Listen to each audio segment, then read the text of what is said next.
வீடியோவில் எதை பற்றி பார்க்க போகிறோன்னா ஒரு நாவல் தான் பார்க்க போகிறோம். அவருடைய டைட்டில் என்னென்னா சாண்ட்விச். இது வந்து யார் எழுதியிருக்காங்கன்னா கேத்ரின் நியூமன். இந்த நாவல் வந்து எப்போ பப்ளிஷ் பண்ணியிருக்காங்கன்னு 2024 வந்து பப்ளிஷ் பண்ணியிருக்காங்க. இந்த நாவலில் வந்து 3 பார்ட்ஸ் இருக்குது. நம்மளுடைய ஆத்தர் வந்து அமெரிக்கன் ஆத்தர். கேரக்டர்ஸ் பார்க்கலாம். ஃபர்ஸ்ட் கேரக்டர் ராக்கி, இவங்க வந்து narrator and protagonist. Next character Nick, இவங்க வந்து ராக்கியுடைய husband. Next character Will and Jimmy, இவங்க 2 பேர் யாருன்னா நிக் அண்ட் ராக்கியுடைய சில்ட்ரன்ஸ். நெக்ஸ்ட் கேரக்டர் மாயா வந்து யாருன்னா ஜிம்மியுடைய கேர்ள் ஃப்ரெண்ட். இந்த ஃபிக்ஷன் வந்து எதை பேஸ் பண்ணியிருக்குன்னா, இவங்க எல்லாருமே ஃபேமிலியாக வந்து வெக்கேஷன் டைமில் வந்து ஒரு காட்டேஜில் வந்து ஸ்டே பண்ணுறதுக்காக போகிறாங்க. அந்த வெக்கேஷன் அவங்க எப்படி வந்து ஸ்பெண்ட் பண்ணுறாங்க, என்னென்ன நடக்குது, அதெல்லாம் வந்து இந்த ஃபிக்ஷனில் வந்து சொல்லியிருக்காங்க. ஓகே, சம்மரி பார்க்கலாம். ராக்கி அண்ட் அவங்களுடைய ஃபேமிலி வந்து அவங்களுடைய வெக்கேஷன், இயர்லி வெக்கேஷனுக்காக ப்ரிப்பேர் பண்ணிக்கிட்டு இருக்கிறாங்க. ஸோ அவங்க எங்கே போகிறதுக்காக ப்ரிப்பேர் பண்ணுறாங்க அப்படின்னா, இயர்லி அவங்க போகிற கேப்கோடா இந்த பிளேஸுக்கு தான் என்னது போகிறதுக்காக வந்து ப்ரிப்பேர் பண்ணிட்டு இருக்கிறாங்க. அவங்க அங்கே வந்து ஒரு சேம் காட்டேஜ், இதுக்கு முன்னாடி வெக்கேஷனுக்கு போகிற டைமில், சம்மர் வெக்கேஷனுக்கு போகிற டைமில் எந்த காட்டேஜில் வந்து ஸ்டே பண்ணுறாங்களோ அதே தான் வந்து எடுத்து அந்த காட்டேஜே தான் இவங்க வந்து என்ன செய்கிறாங்க, ரெண்டுக்காக வந்து எடுக்கிறாங்க. 20 இயர்ஸாக இவங்க என்ன செய்கிறாங்க, ஃபாலோ பண்ணி வந்து போய்கிட்டே இருக்கிறாங்க. இப்படி அவங்க வந்து வெக்கேஷனுக்கு வந்து போகிற டைமில் அவங்க எல்லாருமே வந்து ரொம்பவே வந்து ஹாப்பியாக இருக்கிறாங்க. இந்த இயர் யாரெல்லாம் போகிறா அப்படின்னா ராக்கி, நிக், வில்லா அண்ட் ஜிம்மியுமே வந்து போகிறாங்க. இவங்க ஃபேமிலியாக 4 பேரும் ப்ளஸ் ஜிம்மியுடைய கேர்ள் ஃப்ரெண்ட் மாயாவும் என்ன செய்கிறாங்க, இவங்க கூட வந்து கூட்டிகிட்டு போகிறாங்க. பேரண்ட்ஸ் எல்லாருமே வந்து சப்போர்ட்டோட தான் மாயாவும் என்ன செய்கிறாங்களாமா, கூட்டிகிட்டு போகிறாங்களாமா. ஸோ அங்கே இப்போ அவங்க போயாச்சு. ஃபர்ஸ்ட் டே வந்து என்ன ஆகுது அப்படின்னா, ஃபர்ஸ்ட் டே வந்து ஃபேமிலி ஷாப்பிங் அப்படின்னு சொல்லிட்டு ஷாப்பிங் பண்ணுறதுக்காக போகிறாங்க. அங்கே வந்து போகிற டைமில் இவங்க வீட்டிலேருந்து வந்து பேக் பண்ண டைமில் ஒரு பேகை வீட்டிலே வந்து விட்டுட்டு போயிருப்பாங்க. அந்த பேகுக்குள்ளாடி ஸ்விம்மிங் சூட், டவல் எல்லாமே வந்து வச்சுருப்பாங்க. ஸோ இதெல்லாம் வீட்டிலே விட்டுட்டு போனதுனால இப்போ ஃபர்ஸ்ட் டே ஃபேமிலி ஷாப்பிங் அப்படின்னு சொல்லிட்டு ஸ்விம்மிங் சூட், டவல் எல்லாமே என்ன செய்கிறாங்க, போய் பர்ச்சேஸ் பண்ணுறாங்க. ராக்கி வந்து எதை ரிஃப்ளெக்ட் பண்ணுறாங்கன்னா, ஒரு சேஞ்சிங், ஒரு nature of adulthood and femininity சேஞ்சிங்கை வந்து ரிஃப்ளெக்ட் பண்ணுறாங்க.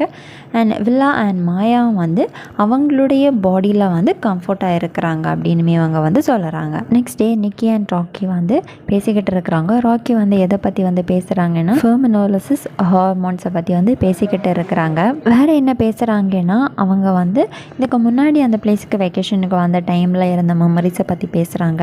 நெக்ஸ்ட் அவங்க வந்து இதுக்கு முன்னாடி வந்த டைமில் இருந்ததை விட இப்போ வந்து ட்ராவல் பண்ணுறதுக்கு ஈஸியாக இருக்குது. ஸோ சில்ட்ரன்ஸ் அப்போ வந்து பிள்ளைங்க எல்லாமே வந்து ரொம்ப சில்ட்ரனாக இருந்தாங்க, இப்போ வந்து அடல்ட் சில்ட்ரனாக இருக்கிறாங்க. ஸோ அதில் வந்து ஈஸியாக இருக்குது அப்படின்னு எல்லாமே வந்து சொல்கிறாங்க. நெக்ஸ்ட் ராக்கி அண்டு வில்லாவுக்கு வந்து ஒரு க்ளோஸ் ரிலேஷன்ஷிப் இருக்குது அப்படின்னு சொல்கிறாங்க. இப்போது மாயா வந்து ஃபுட்டெல்லாம் சாப்பிட்ற டைமில் ஒரு அன்யூஷுவல் சென்சிட்டிவாக வந்து ஃபீல் பண்ணுறாங்க. ஸோ ராக்கி வந்து என்ன திங்க் பண்ணுறாங்க அப்படின்னா, மாயா வந்து ப்ரெக்னெண்ட்டாக இருக்கா அப்படின்னு வந்து திங்க் பண்ணிக்கிறாங்க. ராக்கி வந்து அவங்களுடைய ப்ரெக்னென்சி டைமை வந்து திங்க் பண்ணி பார்க்குறாங்க. நெக்ஸ்ட் அவங்க வந்து என்ன சொல்கிறாங்கன்னா, விமனுடைய ஹெல்த் இஷ்யூஸ், அவங்க விமன் வந்து எங்கே இருந்தாலும் சரி, மிடில் ஏஜில் இருந்தாலும் சரி, அவங்களுக்கு வர ஹெல்த் இஷ்யூஸை பற்றி வந்து பேசிக்கிட்டு இருக்கிறாங்க. ஒரு மண்டே ராக் அண்ட் நிக் வந்து ஆர்கியூ பண்ணிக்கிட்டு இருக்கிறாங்க. ஸோ நிக் அந்த பிளேஸில் இருந்து மூவ் ஆகி போகிறாரு. ஸோ அந்த ஆர்கியூமெண்ட்டில் வந்து இன்வால்வ் ஆகாமல் நெக்ஸ்ட் என்ன ஆகுதுன்னா, ராக் அண்ட் வில் வந்து அவங்களுடைய பாஸ்ட் வெக்கேஷனை பற்றி டிஸ்கஸ் பண்ணிக்கிட்டு இருக்கிறாங்க. ராக்கி வந்து மறுபடியும் என்ன சொல்கிறாங்கன்னா, ஒரு விமனுடைய ரீப்ரொடக்டிவ் ஹெல்த் அண்ட் ஒரு மிடில் ஏஜ் விமன் வந்து என்னென்ன சஃபர் ஆகுவாங்க அண்ட் ராக்கியுடைய பாஸ்ட் ப்ரெக்னென்சியை பற்றி வந்து சொல்லிக்கிட்டு இருக்கிறாங்க. நெக்ஸ்ட்டு மிடில் ஆஃப் த வீக்லேயும் வந்து ஒரு சின்ன ஆர்குமெண்ட் வந்து போகுது ராக்கி அண்ட் நிக்கிக்கு இடையில். ராக்கி வந்து ஒரு ட்ரீம் வந்து வச்சுருக்கிறாங்க அவங்களுடைய சில்ட்ரன்ஸ் மேலேயும் அண்ட் அவங்களுடைய சில்ட்ரன்ஸ் பர்த்லேயுமே வந்து ஒரு ட்ரீம் வந்து வச்சுருந்துருக்குறாங்க. ராக்கி வந்து என்ன சொல்கிறாங்கன்னா, நிக் வந்து ஒரு கிரேட்டான பர்சன் அப்படின்னு சொல்கிறாங்க. ஏன் அப்படி சொல்கிறாங்க அப்படின்னா, நிக் வந்து எப்போவுமே வந்து டென்ஷனாக இருக்க மாட்டார், டென்ஷன் ஃப்ரீயாக வந்து இருப்பார், எல்லா விஷயத்தையும் அப்படி பேர்டனாக வந்து வச்சுருக்க மாட்டார். ஸோ அவர் வந்து எல்லாமே வந்து ஒரு ஈஸியாக எடுத்துப்பார். அவர் ஒரு ப்ளசண்ட்டான பர்சன், ஒரு ப்ளசண்டான பேரண்ட் அண்ட் ஒரு ப்ளசண்டான பார்ட்னர் அப்படின்னுமே வந்து சொல்லுறாங்க. இவங்களுக்கு கூட வெக்கேஷனுக்கு யார் இப்போ வந்து ஜாயின் பண்ண போகிறா அப்படின்னா ராக்கியுடைய பேரண்ட்ஸ் வந்து 2 நாள் வந்து அந்த காட்டேஜில் வந்து ஸ்டே பண்ண வர போகிறாங்க. அவங்க ராக்கியுடைய பேரண்ட்ஸுடைய ஹெல்த் வந்து ரொம்ப வீக். ஓல்டு பர்சன்னா ஹெல்த் எப்படி இருக்கும்னு தெரியும் இல்லையா. ஸோ அவங்களுடைய மூட் வந்து நல்ல குட்டாக இருக்குது, ரொம்ப ஹாப்பியாக எனர்ஜெட்டிக்காக இருக்கிறாங்க. பட் அவங்களுடைய ஏஜ் வந்து ஓல்டானதுனால அது அவங்களுக்கு கொஞ்சம் கஷ்டமாக வந்து ஃபீல் பண்ணுறாங்க. ராக்கியுடைய ஃபாதர் வந்து என்ன சொல்கிறாங்கன்னா வேர்ல்டு வார் செகண்ட் டைமில் வந்து அவங்களுடைய நிறைய ஃபேமிலி மெம்பர்ஸ் எல்லாம் வந்து மர்டர் பண்ணப்பட்டாங்க அப்படின்ட்டு. இதை கேட்டதும் ராக்கி வந்து அப்செட் ஆகுறாங்க. ஃபாதர் என்ன சொல்கிறாங்கன்னா இதுக்கெல்லாம் நீ ஃபீல் பண்ணாத, இது வந்து ஒரு காமனான ஒரு ஃபேமிலி நாலேஜ், இது வந்து எல்லாரும் தெரிஞ்சிக்க வேண்டிய விஷயம் அப்படின்னு வந்து சொல்லுறாங்க. ராக்கியுடைய அம்மா இப்போ வந்து பீச்சில் வச்சு ஒரு உடம்பு சரியில்லாமல் அவங்களுக்கு வந்து ஆகுது. உடனே என்ன செய்கிறாங்கன்னா பக்கத்தில் இருக்கிற ஹாஸ்பிட்டலுக்கு வந்து கூட்டிகிட்டு போகிறாங்க. அங்கே போனதும் அவங்க எல்லாம் செக் பண்ணிவிட்டு அவங்களுக்கு வந்து டயக்னோசிஸ் பண்ணுறாங்க. அண்டு மைல்டு ஹார்ட்டில் வந்து ப்ராப்ளம் இருக்குதுன்னு சொல்கிறாங்க. ஸோ அவங்களுக்கு இருக்கிற இஷ்யூஸ் எல்லாமே டாக்டர் வந்து சொல்லுறாங்க.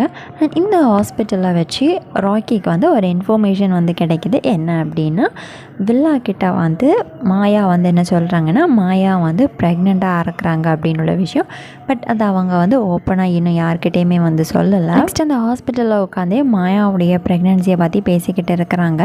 இப்போ இவங்க வந்து ரிட்டர்ன் வந்து காட்டேஜுக்கு வந்து வந்துட்டாங்க. ராக்கியுடைய பேரண்ட்ஸ் வந்து அம்மாவுக்கு வந்து சீக்கிரமாக வந்து லிவர் வந்து ஹார்ட்டுடைய வால்வு வந்து ரீப்ளேஸ் பண்ணணும் அப்படின்னு உள்ளதை வந்து பேசிக்கிட்டு இருக்கிறாங்க. மாயாவுக்கு வந்து கண்டினியூஸாக வந்து வாமிட் இருக்குது.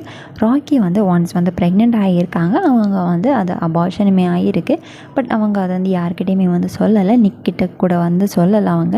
இப்போ அவங்க வந்து அந்த ஸ்டோரியை வந்து ரிவீல் பண்ணுற டைம் அவங்க ரியலைஸ் பண்ணுறாங்க. பக்கத்தில் வந்து நிக் வந்து நிற்கிறதா வந்து ரியலைஸ் பண்ணுறாங்க. ஆக்சுவலி நிக் அதில் வந்து நிற்கிறாரு. இப்போ நம்ம வந்து எண்ட் ஆஃப் தி நாவலுக்கு வந்துட்டோம். ராக்கியுடைய பேரண்ட்ஸ் வந்து இந்த வெக்கேஷன் முடிச்சு வீட்டுக்கு போகிறதுக்காக வந்து இருக்கிறாங்க. அந்த டைமில் வந்து இவங்க ராக்கி வந்து என்ன பண்ணுறாங்கன்னா ஒரு எலாபரேட்டட் சாண்ட்விச் வந்து லஞ்சுக்காக ப்ரிப்பேர் பண்ணுறாங்க. ஸோ நார்மலாக வந்து வெக்கேஷன் பண்ண வீட்டில் யாருமே சாப்பிட மாட்டோம்ல, இல்லை கெஸ்ட் யாராச்சும் வீட்டுக்கு வந்தாலும் நம்ம வீட்டில் சாப்பிட மாட்டோம் இல்லையா. அதே மாதிரி எல்லோரும் பிளான் பண்ணி என்ன செய்கிறாங்க, இவங்க சாண்ட்விச் வீட்டில் வந்து மேக் பண்ணி வச்சுருந்தாலும் பீச்சில் போய் என்ன செய்கிறாங்க ஃபுட்டு வந்து சாப்பிட்றாங்க. அங்கே வந்து ராக்கி வந்து அவங்களுடைய ஓல்டு ஏஜை வந்து ரியலைஸ் பண்ணி பார்க்குறாங்க. அண்ட் அவங்க வந்து ரிட்டர்ன் வந்து போகிறதுக்கு முன்னாடி அவங்களுடைய ஃபேவரேட் ஒரு ஐஸ்கிரீம் ஷாப்பில் போய் என்ன செய்கிறாங்க, ஐஸ்கிரீம் வந்து சாப்பிட்றாங்க. ஸோ எண்ட் ஆஃப் தி நாவலில் வந்து என்ன சொல்லியிருக்காங்க அப்படின்னா ஜெமி அண்ட் மாயாவுக்கு வந்து மேரேஜ் ஆகுது. ராக்கியுடைய மதர் வந்து ரீசெண்டாக வந்து இறந்துருப்பாங்க. ராக்கி வந்து ஹாப்பியாக ஃபீல் பண்ணுறாங்க. எதுக்காக அப்படின்னா அவங்களுடைய சன்னுக்கு வந்து மேரேஜ் ஆனது வந்து அவங்களால பார்க்க முடிஞ்சுது. அண்ட் அவங்களுடைய சன் வந்து ஹாப்பி லைஃப்பை வந்து லீட் பண்ணுறது அவங்களால வந்து பார்க்க முடிஞ்சுது. ஸோ இதை நினச்சி என்ன செய்கிறாங்க, ஹாப்பியாக வந்து ஃபீல் பண்ணுறாங்க. இப்படி தான் இந்த நாவலை வந்து எண்ட் பண்ணியிருக்காங்க. இவ்வளோ தான் த சாண்ட்விச். இது எல்லாருக்கும் புரிஞ்சிருக்கும்னு நினைக்கிறேன். இதில் எதாவது டவுட்ஸ் வேணும் காமெண்ட் பண்ணுங்கள். லிட்ரேச்சரில் வேறு ஏதாச்சும் வீடியோஸ் வேணாலும் காமெண்ட் பண்ணுங்கள்.